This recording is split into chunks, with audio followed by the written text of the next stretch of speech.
এই যে এই হচ্ছে অস্ট্রেলিয়ার একটি সকাল। তো এসব সুন্দর সুন্দর ভিউ, সুন্দর লাইফ, এসবের জন্যই মূলত বিদেশ আসে। তো বিদেশ আসার জন্য প্রথমেই যে ধাপ সবাই আমরা জানি, তা হচ্ছে আইএলস। তো আজকে আপনাকে আমি আমার আইএলস জার্নি সম্পর্কে কিছু কথা বলবো। আজকে আপনাদের আমি কিছু আমার আমার আইএলস জার্নি সম্পর্কে, তো আজ আপনাদের আমি আমার আইএলস জার্নিটা সম্পর্কে কিছু কথা বলবো। তো আমি মূলত আইএলস দুইবার দিয়েছি। প্রথমবার আমার আসছিল 6। তো 6 আসার পর মোটামুটি আমি জাস্ট হতবাক হয়ে গেছিলাম যে কি কি এমন মানে ভুল করছি। কারণ আমি মক টেস্ট দিতাম, দেখা যেত না মোটামুটি 6.5 তো চলে আসতো। তো অনেকেই বলে যে মকে 6 আসলেও 6.5 বা 7 চলে আসে।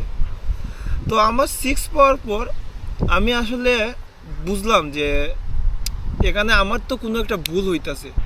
তো সব এই যে কোচিং বাদ, এই বাদ, সব কিছু বাদ দিয়ে দিয়ে নিজের জন্য একটা রুটিন তৈরি করছিলাম, আমার এখনও মনে আছে। তো ভাবলাম আজকে আপনাদের সাথে শেয়ার করি, যদি কারো কাজে আসে।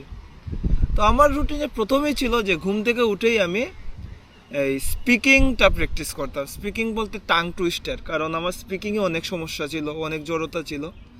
তো স্পিকিংয়ের টাং টুইস্টার আমি মোটামুটি সকালে আধা ঘন্টা প্র্যাকটিস করতাম।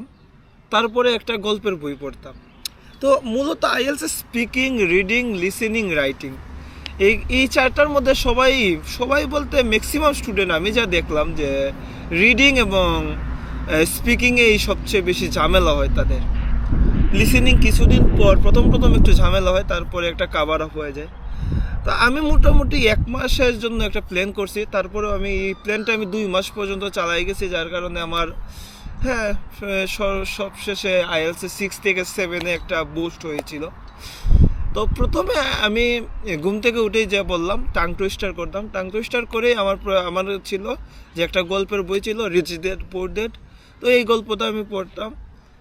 তারপর হইতাছে এই একটা টেস্ট দিতাম, মানে আমি একটা ফুল টেস্ট, এটা আমার একটা নিয়ম ছিল যে সকালে উঠে আমি লিসেনিং একটা, রিডিং একটা, রাইটিং একটা দিতাম। তো রাইটিং দেওয়ার পর আমি চ্যাট জিপিটিকে দিয়ে এটার ইভ্যালুয়েশন করে দিতাম। চ্যাট জিপিটি আমাকে মোটামুটি, আমার এখনও মনে আছে, চ্যাট জিপিটি প্রথম দিকে আমাকে 5 দিত। তো চ্যাট জিপিটির সাথে সমস্যা একটা হেল্প হইতো কি, যে ও আমাকে বলে দিত যে আমার ওই জায়গাতে ইমপ্রুভ করতে হবে। তো আমি ওই জায়গায় ইমপ্রুভ করতাম।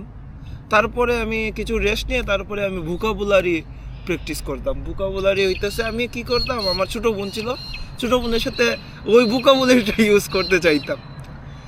তারপর আমি ওই যে বাংলায় আইএলসের একটা অ্যাপ আছে, আমার পার্টনার, ওইটা দিয়ে কথা বলতাম একজনের সাথে, আয়নার সামনে দাঁড়িয়ে কথা বলতাম।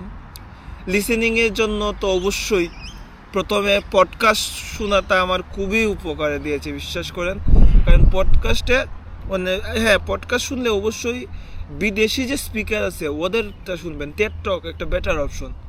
তো ওদের কথা শোনার পর মোটামুটি আমি দেখছি যে প্রথম দিকে আমি কিছুই বুঝতাম না, তারপর আস্তে আস্তে আস্তে আস্তে যে এই জিনিসটাতে ইউজড হয়ে গেছি, যার কারণে আমার যে ফাইনাল পরীক্ষায় লিসেনিংয়ে 8 এসেছে। এবং রিডিংটার ক্ষেত্রে আমি কিছু টেকনিক আসলে ফলো করেছি। রিডিংয়ে প্রথম টেকনিকটা ছিল আমার, যে দেখবেন একটা কমা দেওয়া থাকে, কমা দিয়ে তারপরে একটা রাইটারের নাম লেখা থাকে, বা একটা রাইটারের নাম লেখা থাকে, একটা কমা থাকে। এই যে কমার ভিতরে আসলে মূলত কোটেশন থাকে, বা হইতাছে এই যে কোনো একটা নাম থাকবে, নামের পরে একটা হাইফেন থাকবে। হাইফেন মানে মনে করেন যে ওই যে লেখাটা বা ওই হাইফেনের আগে যে লাইনটা, ওই লাইনটা সম্পর্কে হাইফেনের পর একটা বিস্তারিত দিবে। তো আমি কি করতাম, রিডিং পড়ার সময় ওই জায়গাটা স্কিপ করতাম, করে পড়তাম। তখন দেখা যেতাম যে আন্ডারস্ট্যান্ডিং ভালো হয়েছে, এবং যখন ইউজড হয়ে গেছি তখন এইটারে আমি পুরো পড়তাম। তারপর ডেইলি স্টার পত্রিকা। তো এই একটা রুটিন আমি ফলো করতাম। তো দেখা যাইতেছে যে প্রথম দিকে আমার রিডিংয়ে আসতো 5.5, 6, 6। তারপরে আস্তে আস্তে আস্তে আস্তে এটা ইমপ্রুভ হয়ে 7, 7.5 গেছে। তো আপনাদেরও বলবো, আপনারা একটা ফিক্সড রুটিন বানান। রুটিনটা আপনার যে কোনো হইতে পারে, কিন্তু রুটিনের মধ্যে অবশ্যই ইনক্লুড থাকতে হবে যে আপনারা প্রত্যেকটা জিনিস প্র্যাকটিস করতেছেন। যদি আপনারা এই নিয়মটা ফলো করতে পারেন যে রিডিং, লিসেনিং, রাইটিং, স্পিকিং প্রত্যেকটা বিষয়ে 1 ঘন্টা করে টাইম দিতে পারেন এবং একটা ফুল টেস্ট দিতে পারেন, তাইলে আমি মনে করি যে আপনার অটো ইমপ্রুভমেন্ট হবে। তো ধন্যবাদ সবাইকে, ভালো থাকবেন।